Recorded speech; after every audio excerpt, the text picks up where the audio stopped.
one of my gifts that I've had since I was a little girl growing up in Mississippi, being raised on a tiny little acre farm with my grandmother, I knew how to pay attention. I was a great observer of life. And I grew up believing that I was indeed for sure God's child. It's because every Sunday I sat in our little church down the road, a dirt road from where my grandmother lived, no running water, no electricity, no vision of hope or possibility. And I would listen to the preacher preach about the Lord thy God is a loving God, and sometimes he would say the Lord thy God is a jealous God. But most important, I heard him say, you are God's child, and through God, all things are possible. So my vision, my perception, my understanding of what it means to be a universal citizen has grown as I came to understand Acts 17:28, my favorite Bible verse that says, in God I move and breathe and have my being. Having that belief system that something greater than me was in charge of my destiny, of my fate, that it wasn't just me alone having to survive for myself, is the rock that has sustained me. When you look at where I've come from, a little town, apartheid town, in Kosciuszko, Mississippi in 1954, where there was no vision or hope for you. My grandmother's greatest desire for me, as she had been a maid and her mother before her had been a maid, her greatest desire was that I would grow up one day and be able to do the same. Would you like to work for me? Be my maid? Hell no. What did you say? Hell no. My ability to step into literally the flow and grace that I call God is what has gotten me here. And I consistently mind that, because having a spiritual life isn't something that you can attain because you already are a spiritual life. There is no one else in creation like you. There's nobody like you. And what you've come to do and what you have to offer is like no other.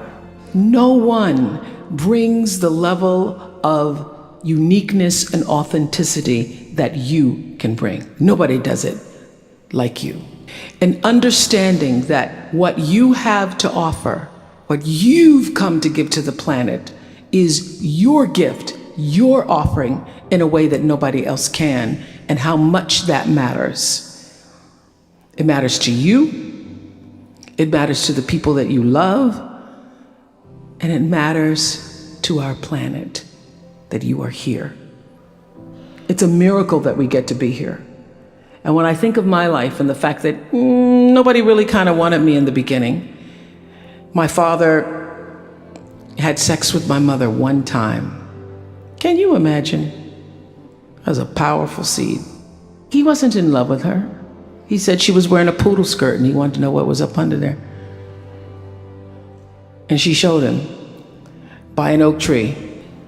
And to think that something as random as my mother's poodle skirt, to think that something as random as that would create a little Negro child in Mississippi who grew up and had and has had and continues to have the opportunities that I've had, that is, I can assure, that is nothing but grace. It's grace. It's grace because I was allowed to step into the flow of it and let it carry me to this moment. And I'm not telling you what to believe or who to believe or what to call it, but there is no full life, no fulfilled, meaningful, sustainably joyful life without a connection to the Spirit. I haven't seen it happen. I believe that prayer, conscious kindness, empathy, consistent compassion, gratitude, all spiritual practices. You must have a spiritual practice. What is yours? About the late 80s, someone introduced the idea of a gratitude journal to me. I guarantee if you did it for a week, you would see a difference.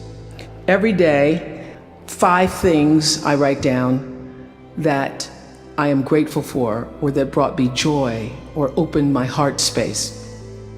There comes a time in everybody's life when you've actually done all that you can do and you really want something so badly, but it still isn't coming forward for you in a way that you feel that it should.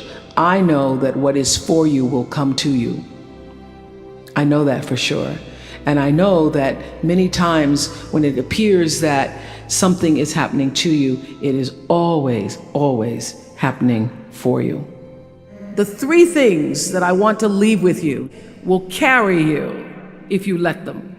First and foremost, knowing who you are. Knowing who you are. Being able to answer this question, who am I? And what do I want? I'm not asking for the roles that you play. I'm asking the bigger question of who am I? Who am I really? My answer is I am God's child. I am that which is born of all that is. A spiritual being having a human experience, trailing the breath of the angels, and understanding that because I am connected to the source of all that is possible for me. That's who I am. And what do I want? I don't want to just be successful in the world. The answer to that question for me is I want to fulfill the highest, truest expression of myself as a human being. I want to fulfill the promise that the Creator dreamed when He dreamed the cells that made up me. What do I want? You must have some kind of vision for your life. Even if you don't know the plan, you have to have a direction in which you choose to go. I never was the kind of woman who liked to get in a car and just go for a ride. I had a boyfriend who would say, let's just go for a ride. I want to know, where are we going? Do we have a destination? Is there a plan? Or are we just riding? What I've learned is that's a great metaphor for life. You want to be in the driver's seat of your own life, because if you're not, life will drive you. So, knowing who you really are in this space and time that we embody. Number 2, you must find a way to serve. Inspiring habits. Martin Luther King said that not everybody can be famous, but everybody can be great, because greatness is determined by service. Now, we live in a world where everybody wants to be famous, and where we admire people for just being famous. We think being known brings us value. The truth is, all of that will fade in time. In 3 years, you won't be able to name the housewives of Atlanta. Service and significance. Service and the significance that you bring to your service is that which is lasting. Whatever your occupation or job or talent or gift is, what they have in common is service, using the spoken word in service to community and the world. If you look at all the most successful people in the world, whether they know it or not, they have that paradigm of service. You want to be able to own yourself and make your own decisions. You never want to be in a position where something is that important to you to do and you can't do it because the boss says you can't. When you shift the paradigm of whatever it is you choose to do to service and you bring significance to that, success will, I promise you, follow you. Service and significance equals success. That's number 2. Number 3, it's so simple but so hard to do. Always do the right thing. Always.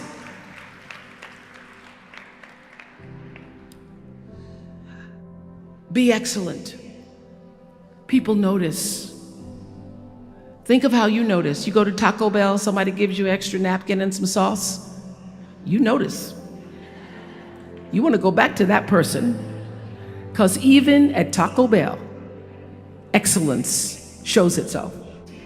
Let excellence be your brand. Everybody talks about building a brand. I never even knew what that was. When people say, you're a brand, I would say, no, I'm just Oprah. What I recognize now is that my choice to, in every way, in every example, in every experience, to do the right thing and the excellent thing is what has created the brand.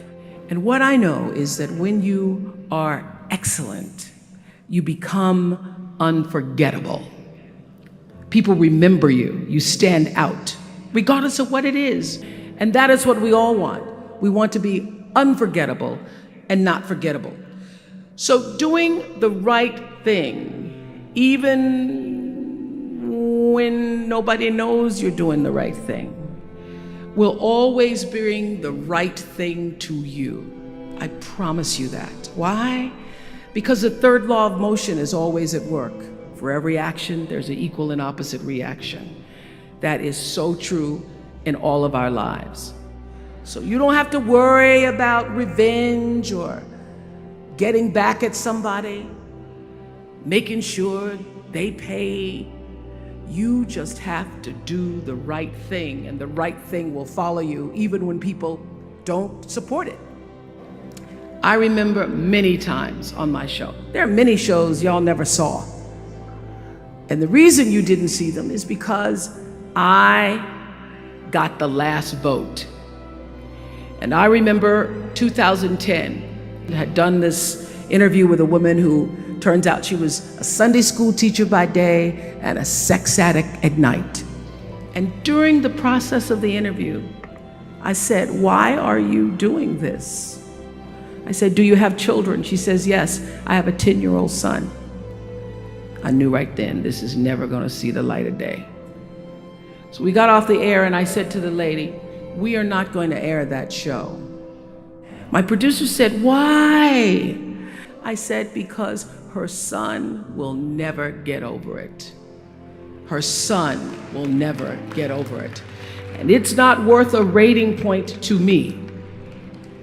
Not worth a rating point to me to know that there's a 10-year-old boy who's destroyed because his mother went on the Oprah Winfrey Show and told all her business. You do the right thing, even when other people think it may not be. You always know it's the right thing, when in the end, there is peace. You are rewarded by peace in knowing that you did the right thing. All of you leaving here have the potential for enormous success. There's a price that comes with that. People don't always like you, and they're not always happy for you. And if you surround yourself with people who are not accustomed to your success, they become fearful, they become scared, because you are reflecting back something to them that they don't recognize. That only happens when you are around people who do not mean and want and aspire to the best for you. People who want the best for you want you to be your best. So my greatest advice to you is to surround yourself with people who are going to fill your cup until your cup runneth over. Once your cup runneth over, you cannot spend your life with your gallon-size offerings, offering them to pint-sized people.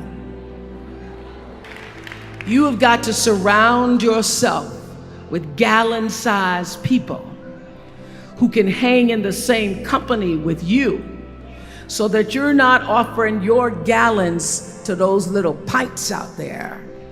And what I know for sure is that the biggest choices begin and end with you, your internal big questions. Who do I want to be in the world? My relationship to source energy, to all that is God. I'm not talking about what you believe in God. I'm talking about your experience of that which is all life, which is divine and universal. I'm talking about the big deal. Being connected and aligned with that. When you are tuned in and charged into that, whenever you feel empty, you go inside yourself and you connect to the source, and you know that all things are possible. To know that, and to choose to do the right thing in service and significance, I promise you, you will create a vessel of service for yourself first, because you have to honor yourself first. You have to give to yourself first, otherwise you have nothing to give away. You will create a vessel for yourself, for your family, your community, and the world. And those three things will not only lead you to a blessed life. I stand as a witness. My life is so blessed, I can't even take it in sometimes. It will lead you not just to a gifted life and a rewarding life that fills you up, but a sweet life. That's what you want. Even when the storms come, and they will, you'll know this too shall pass. This too shall pass. The storm is passing over, and you shall not be moved, because you know who you are. When you can do that, grace will follow you. The glory God has in store for you is unimaginable to you. You can't even imagine it. You can't even imagine it. Take your glory. It's waiting for you. And run with it. Thank you.